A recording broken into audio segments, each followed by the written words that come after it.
Rema hari ini, Keluaran 34 ayat 10. Firman-Nya, sungguh aku mengadakan suatu perjanjian. Di depan seluruh bangsamu ini akan kulakukan perbuatan-perbuatan yang ajaib, seperti yang belum pernah dijadikan di seluruh bumi, di antara segala bangsa. Seluruh bangsa yang di tengah-tengahnya engkau diam akan melihat perbuatan Tuhan. Sebab apa yang akan kulakukan dengan engkau sungguh-sungguh dahsyat.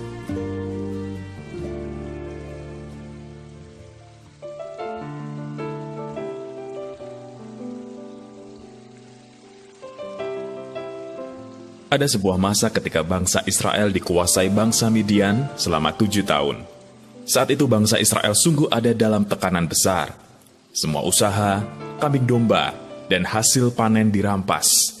Mereka hidup dalam ketakutan, kemelaratan, dan hilang pengharapan. Keadaannya seperti tulang-tulang kering tanpa kehidupan. Bahkan mereka sampai harus bersembunyi dalam gua-gua di pegunungan. Hakim-Hakim pasal 6 ayat yang kedua. Sampai suatu saat mereka berseru-seru kepada Tuhan dan Tuhan datang melawat seperti hembusan angin yang keras. Tuhan membangkitkan Gideon.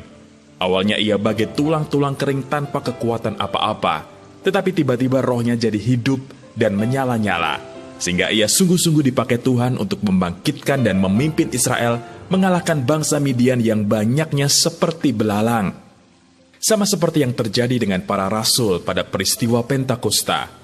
Mereka yang awalnya ada dalam ketakutan dan tekanan, ketika tiupan angin yang keras dari Tuhan datang, hidup mereka langsung berubah.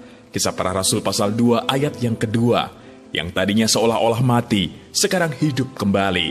Tadinya tanpa kekuatan, sekarang jadi penuh kuasa. Tadinya ada dalam tekanan, sekarang penuh keberanian mendemonstrasikan kuasa Tuhan.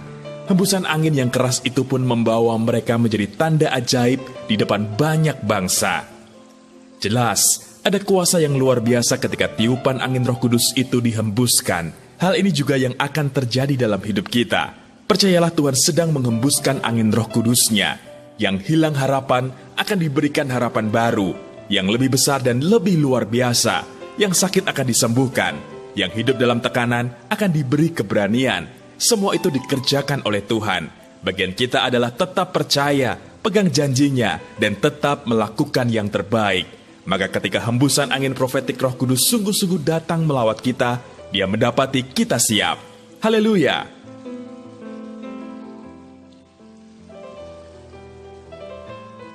Apa yang Anda ingin Tuhan kerjakan dalam hidup Anda ketika angin Roh Kudus itu sungguh-sungguh datang melawat Anda? Adakah yang menghalangi Anda untuk semakin percaya bahwa Tuhan akan datang melawat hidup Anda? Bagaimana cara Anda mengatasinya? Apa yang sudah Anda lakukan supaya Anda didapati siap ketika angin itu datang? Tuliskan komitmen Anda.